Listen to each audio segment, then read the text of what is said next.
Good morning, good afternoon, good evening, everyone. I would like to welcome you to next Wasteless World Talks with Kevin and Bill. And today we will be on a journey because journey is the topic. And let me ask Kevin this time first. Kevin, what do you see if you close your eyes and I say the word journey? Railways. If Deutsche Bahn had spent a miserable summer trying to travel around Germany on Deutsche Bahn, and they simply weren't up to it. But normally a journey is something really enjoyable, really exciting. It's the start of an adventure every time when you get on a train or plane or whatever into a car. It's it's the start of something. What about you, Bill? I was thinking the same word, adventure, but the other thought is the journey of life, particularly how my journey of life has changed direction, has changed composition several times. So one morning I wake up and said, I'm not headed there anymore. And then I find a more enjoyable journey. For me, it's life.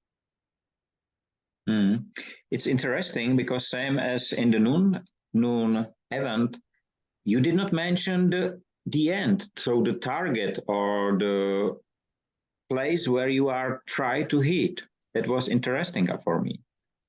And it's not the end. I have. That's interesting that you should say that. But the journey for me is not where I'm going, it's the journey. Okay. And of course, you mentioned that it is part, and Kevin explained very well the journey, the travel, we can say the traveling. When you look in the mirror, what do you think?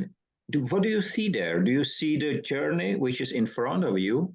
Or do you see the journey which is behind you already?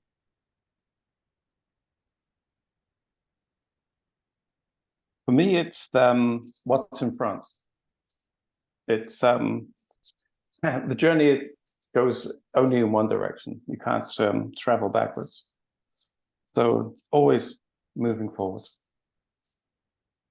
I have to agree with Kevin, and that's one of the reasons why I write, to get those thoughts of the past out of my head and safely ensconced in the bookcase.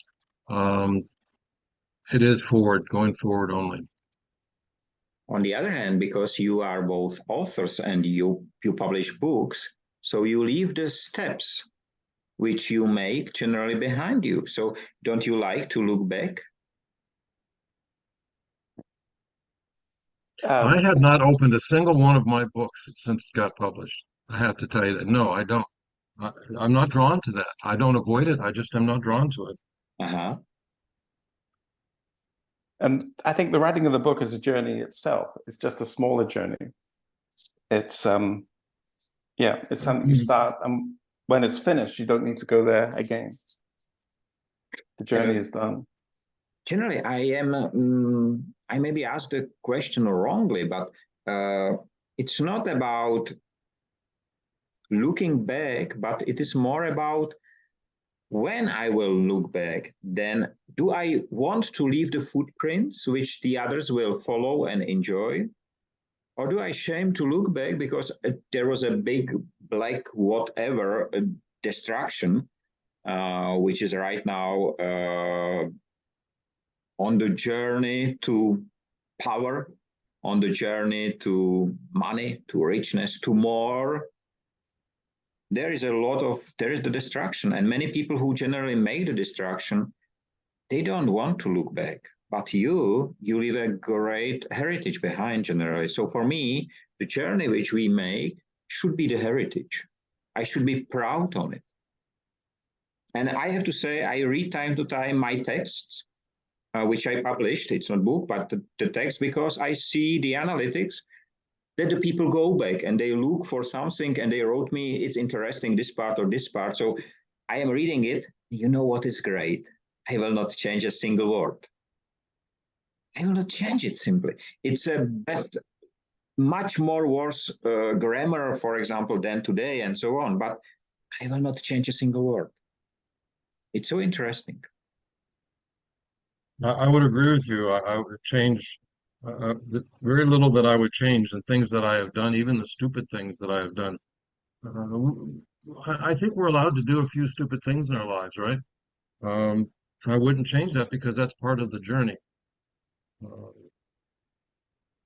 but the lessons for others to learn mainly is for my grandchildren,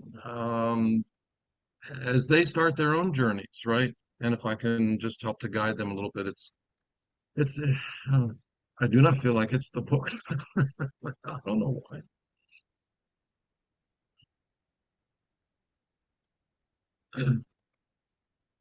But journey, the word journey has to do as much with what you're going through, your emotional, hopefully it's emotional growth, with the emotional changes, uh,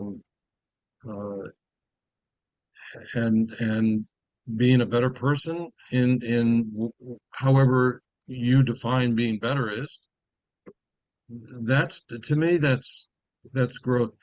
And you mentioned earlier more and more riches and so on. I don't follow that. I follow enough, and I look around me and I have more than enough. Um, I have my breakfast. I didn't finish it. I have more than enough. Um, and look, I have probably could lose 20 or 30 pounds there. I have more than enough. And this time in my life is to understand that and to have gratitude for that and try to pass that along to my grandchildren. What about you, Kevin? And I think that there is no destination. It is just a journey. There's if I was to win the lottery tomorrow, there's some things I wouldn't have to do anymore, but the journey doesn't stop. It still continues and continues till the last day. So I don't think, when I think of journey, I don't. It's not. It doesn't end until the end. There was a very interesting moment in the noon event where one of the people who joined me on stage, Sanel, who is from UAE, who said, journey is the power of touch. That was so interesting. And he connected with energy.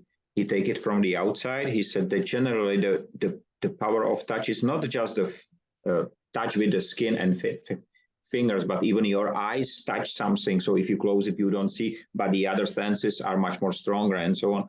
It was a very interesting thing. And the second, which resonates through that, was the journey is generally the personal growth.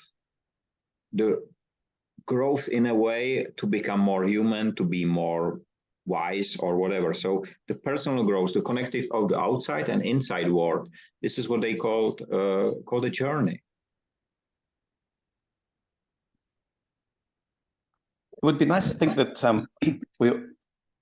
we make progress on the journey. Otherwise, there is no point in having a journey. We must progress, and that is mostly personal growth. We have mentioned, we've used the word the end here a couple of times, and that took me by surprise. I don't see an end. I have communicated with people who have gone before me. My mother, certainly, my brother. I have felt their presence. I have felt them nudge me in one direction or another. They have put things in my path. They have sent me messages. sometime we can share what some of those are. But I think that the people who have gone before us, we just morphed into death, didn't we? Yes. The people who have gone before me, um, I I feel as though they're simply in the next room. They can see me, they can hear me.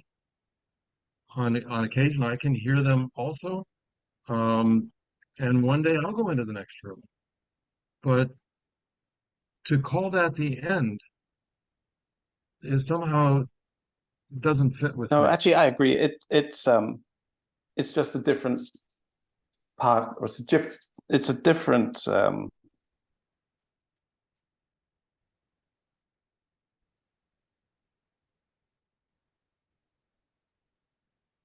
I think the connection. journey, but totally from we have assumed it's a different stage, it's a different arena, but we don't stop.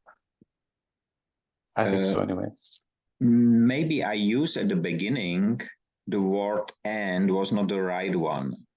I would like to say something what we aim. I don't know the right word. So my aim is the wasteless world. So this is where I go. But if I take the examples which you mentioned at the beginning, Kevin, you said the rail, and I came to one old Czech joke where two lunatics goes on a rails, and they say we will rest there where the rails are connected.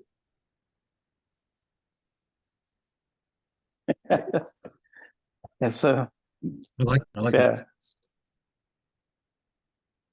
And this is exactly what you just described with Bill. There is no end. It looks like the end, because from my perspective, it's somewhere, I don't know how long it can be. It looks like the end, but it's not the end. If you came there, you see the track is going and going and going, and that's great. That's great. So I do fully agree. You see, I set up all the time my camera for my granddad to be here to listen, because it's great. It's great. And I have just yesterday, I have this talks about nothing. It's very interesting. We have 30 sessions already with 30 people in 2 months. So every 2 days, we can say. And yesterday, I have there a 16 years old girl. We met twice, so I don't know her. In fact, I know her mother. And it was so interesting because it fully confirms what we discussed before, that the COVID and everything really somehow helped the people to become wiser sooner, to skip over 20 years. And it was so interesting. Really, unfortunately, it was in Czech, so you cannot enjoy, but it was really interesting. I was very surprised about it. And I was, in some way, I expected that, but still it was a surprise for me. And it was really great. So I would like one day, for example, to have someone who is young to take him or her to our discussion, whether she or he will be able to follow three old guys. Three silver generation members. Sounds better. And whether he or she will be able to join us, in this way, she was 100% in line with me. That was great. Sometimes I wonder about these discussions that we have, because as you say, we are three old white men, and what perspective would be interesting to hear? For example, younger, perhaps female, perhaps other backgrounds. It's actually interesting also, we've been talking about dying, but if you look at 100 years ago, it was referred to as passing on or passing over. It was a more common way of it. They don't say people are dead, they say they passed on, which is interesting because it does infer that the journey continues. I like that. That's interesting, because I think that even in the past we have many ways to say things which reveal a lot of, and we completely struggled senses down generally to reduce it to something as simple as "and" instead of thinking about a different way. Yeah. Mm. And I think that's getting worse because of we have fewer of these face-to-face conversations and more texting and electronic messaging, where you want to compress that and use fewer words, but so much is lost. You know, yesterday in this discussion, which I mentioned, was interesting, that she said my brain is working very fast, and I bought a pencil who does not let me write fast. It's some special pencil which really, if she write fast, it will not note the track. And it was so interesting because she said, I feel I need to slow down. And she's 16, you know. In 16, we run. We run till 30, we run till maybe 40. But we have been running, and she's 16 and already feels that it must be slowed down. And if we speak about the journey, so let's say every single one of us, we have our personal journeys. We are walking on it. We meet the others. We can walk together, but it is our journey. And it seems to me that someone is trying to change my journey or someone else's journey because it's not of benefit for him or her, you know. So I would like to build up a wasteless world. The United Nations say, okay, it's not the way, or the World Bank, let's say, the World Bank says, no, don't you want money? It's better than your own path. And my question is, what do you think currently is the biggest, this small evil, which is taking people away from their journey? What is it? Is it money? Is it power? Is it influence? I don't know. I suspect it's all three. Power is just a way to get money. Money is just the coin in your hand that is the same as I think there's a lot of similarities between those three. In fact, that's an interesting concept. What is it that we really are chasing? Many of us through our whole lives. Is it the money? Is it this feeling that we have to get more, that the only way we can be judged as being success is by having a bigger house or bigger bank account or more? And how do we turn that around and be content with enough? I think that's I remember a boss of mine saying, I don't want you to be content. I want you to be trying to get more. yeah, I think we're the way to change people's journeys is to control them. And one really good way to control them is to encourage them to be successful, define the success and say, okay, success is this way. That's your journey. Whereas for a lot of people, their success, their real journey could be going in completely opposite direction. And all of us are set up on the same route. And it's extremely hard to change direction once you've been put on this path, because, you know, it's, you get a house, then you get a bigger house, then you get a big white house by the beach. And then, you know, you fill the house with cars. And at some point you realize that this isn't at all what I want to do. And to get rid of all that and then go on the journey that you should have been going on all along is extremely difficult. There's an awareness at some point that there's an awareness at some point. I wonder if a 16-year-old understands journey. Was your topic journey, Michael? No. It was with your about nothing. 16-year-old? So we spoke about nothing, a lot Okay. of things, but generally about nothing. Because I don't remember when I first thought myself that I'm on a journey, or the value, what I value. I do remember the concept of having a career and the concept of having, getting a promotion. Uh, these are all, but I don't ever remember thinking I don't need to be at the top. I don't need to be a millionaire. I want to be happy, and I define happy as however, but there's an awareness there. When was that period of awareness for me? I don't know when it was for me.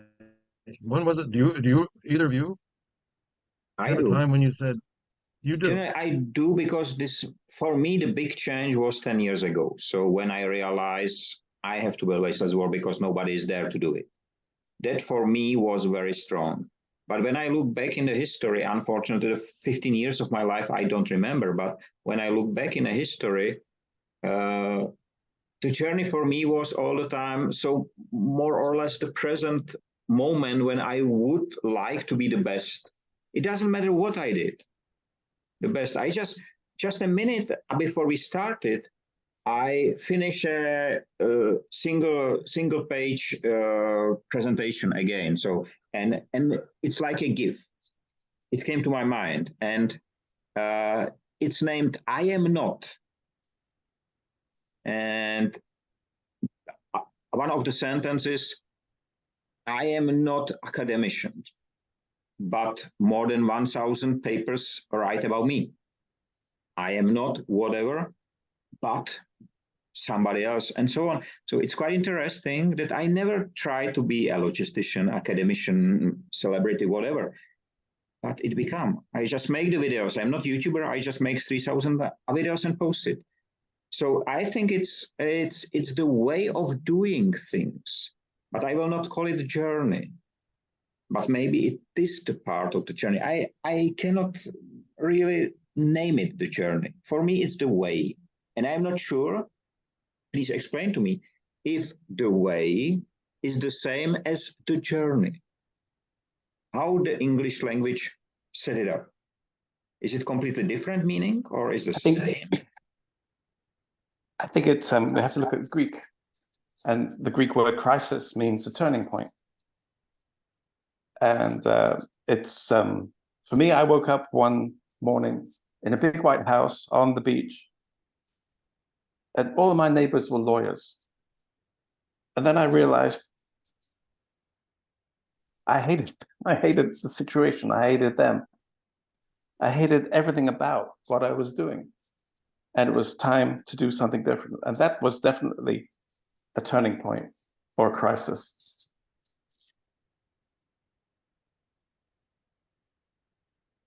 I think that the crisis is I very cannot important. name. Sorry, Bill? I'm sorry, Michael. Would you say that again?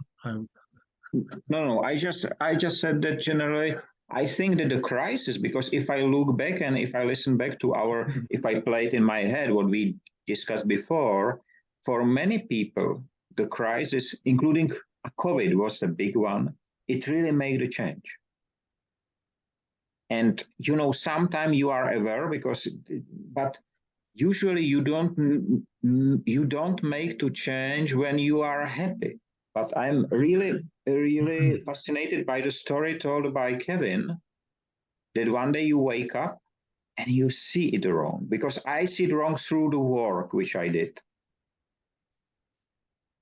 So for me, it was the process generally, and a waking up when I realize there is nobody in the world. So what will happen? We will live on a landfill. And that was my thought. And immediately, because there was nobody, here I am, I will do it. So I don't care that nobody did.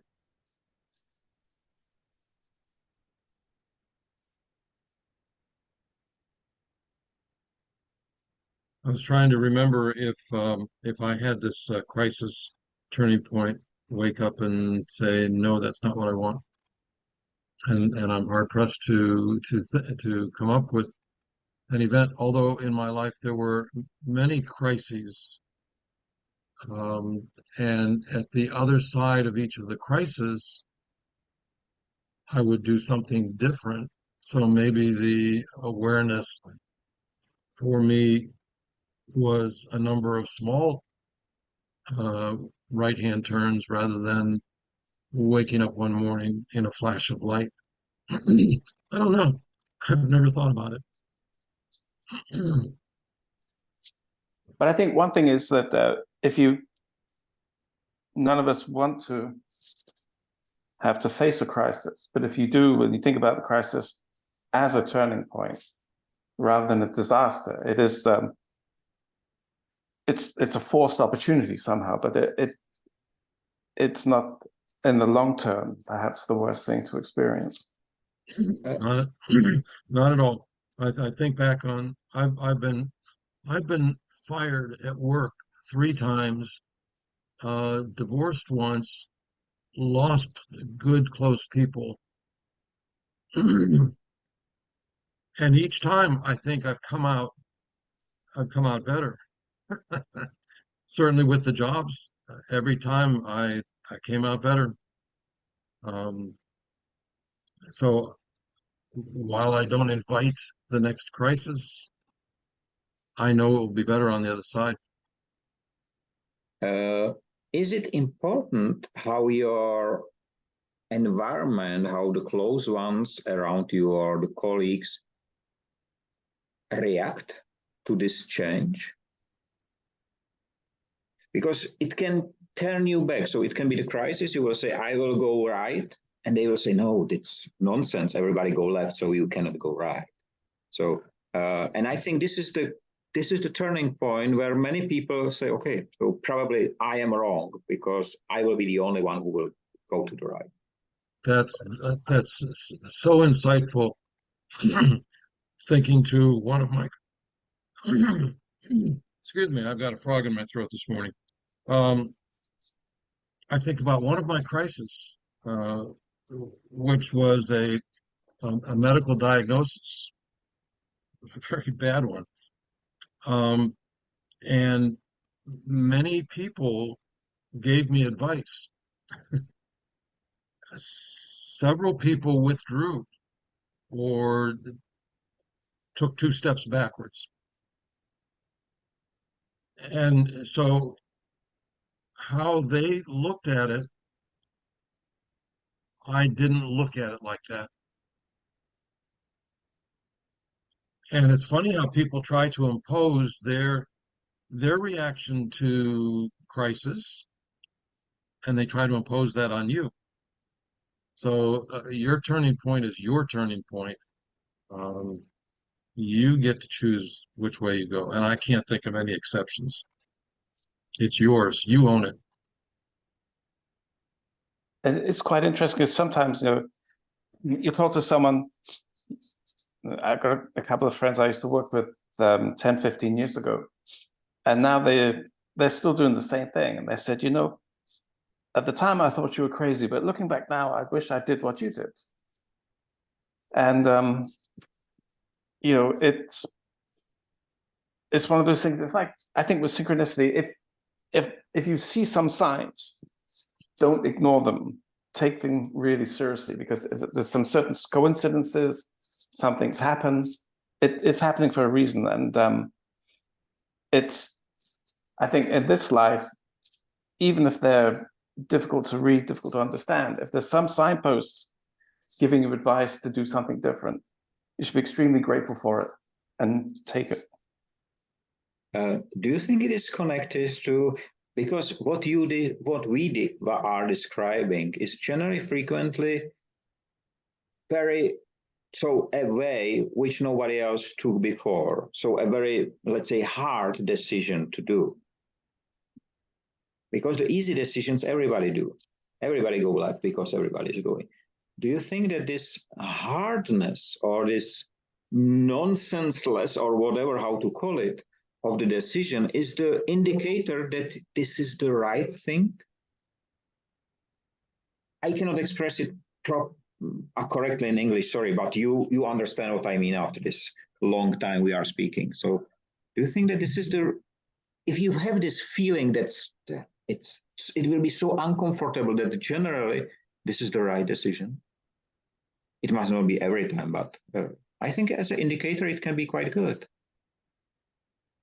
That's very, very possible, but I stop short of saying that just because it's hard, it's good. Yeah, of course, of course. But when something bad is happening, I think of the Middle Ages and how awful that was in so many different ways. And yet, right after the Middle Ages came the Renaissance. So it's better on the other side. Yeah, it's true that the end of the Black Death plague period was the beginning of the Renaissance. So the deepest, darkest time that we went through when half the world's population died, out of that came the most amazing, creative, and insightful period in human history. And I don't think it's coincidence.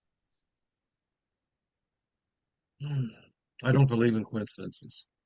Me neither. So, and it's quite interesting because just a few days ago, I have a discussion with one French professor on a university, and he published something about Industry 5.0. I commented.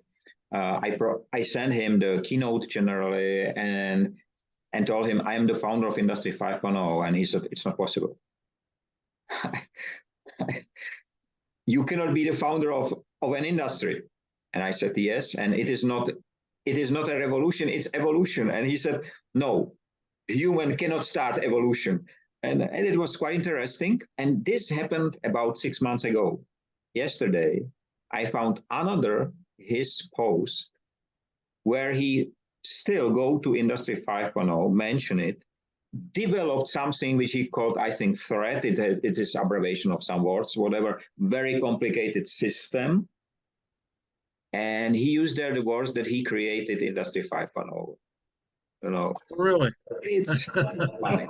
And just yesterday, today, I think, yesterday, I was listening to Cato Institute from the US. There was a discussion between Cato Institute and European about AI. And it was such a big difference. I will send you the link. They have it on YouTube. Very interesting. I was live there. I cannot talk, but it was still listening interesting, and to see the difference between the young guy from Europe and, let's say, older guy from the US. Really great discussion. And there was one topic which was very interesting for me, because the US guy says, currently there is some case in the court where some companies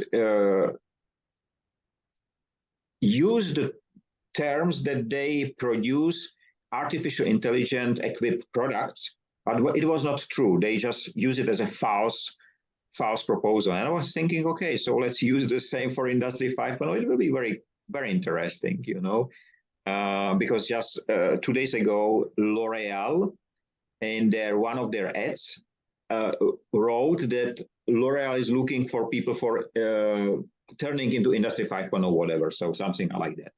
Quite interesting. So I contacted the board, and until now, just one member came back to me. So, but this is the journey. So I think that if that it can be really the indicator when the feeling is not exactly the right on some way, not by you. By you, it feels good. But all the others say, no, it's wrong because you do completely different. It does not exist. You cannot do it, and so on.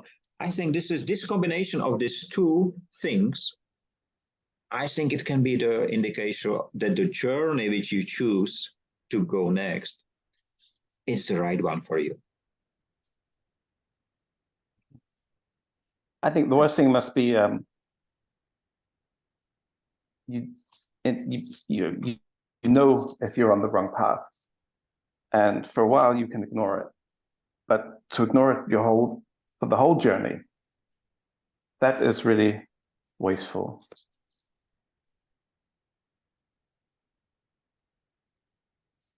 I've been there, Kevin, and I did not feel as though I had an alternative.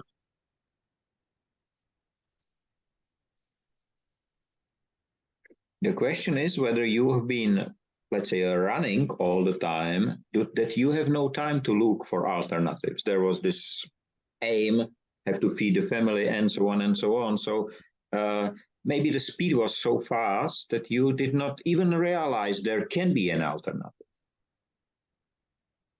I think you're right, Michael. We enslave ourselves. We make slaves out of ourselves, following what other people say is the best way or the only way, or in our whole lives we stay receptive to other people's um, suggestions or advice or whatever. And I think that that's a good thing that we are sensitive to other, but you have to own your own journey. There's a group of ours who and we all share the same medical thing. I apologize for talking medical twice. Um, but it's very, very rare. And one doctor will say this and another doctor will say that. And here we are caught in the middle trying to figure out, well, who's telling the truth, who really knows. There's more to it they don't understand. And so we've come up with a saying, and we just say that you have to drive your own bus, which is the same thing as saying you have to own your own journey. And I think also a lot of us, I think everyone must have, unless the ones who are doing things properly, you know something is wrong. You can't put your finger on it, but you know things should be different. And sometimes it does take a crisis to change and open up new paths, which won't happen. And it's that I remember this awful feeling of drifting. You know, I wasn't achieving anything. I was just doing the same every day and not satisfied with any of it. I couldn't see an alternative. And then suddenly things fell apart or fell into place. How I want to look at it. And then suddenly new directions open up on the journey. And I think also, as you get older, you realize you can engineer these things yourself. It's not down to chance or serendipity, but you can actively help yourself. I think everybody can do, unless 1 minute 36 it's finished or it's waiting till the end. So we have less than 1.5 minutes. And I think it was, again, so interesting. You know, for me, it's interesting that we take some common term and we are able to really go deep, see the perspective of the term for all these sides. And it's so interesting because, you know, I rename all the discussions. Before there was the name and date, which was generally nonsense. Right now, I added the topic. And it's so interesting because we only once repeat ourselves.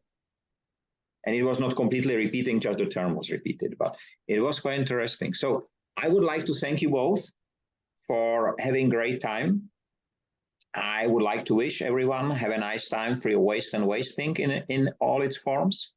Stay safe and be on your journey. Or how to say it better, be captain of your journey, or how will you say that? We have 1 minute, so you have time for a sentence. Be the master. Drive your own bus. Be the master. Yep. Great. Okay, so own your own journey. Yes, that's the right thing. Own your own journey. So this is what we wish all of you, and I hope to see you all in next week. And just to tell to Bill and Kevin what they don't know, the number of visitors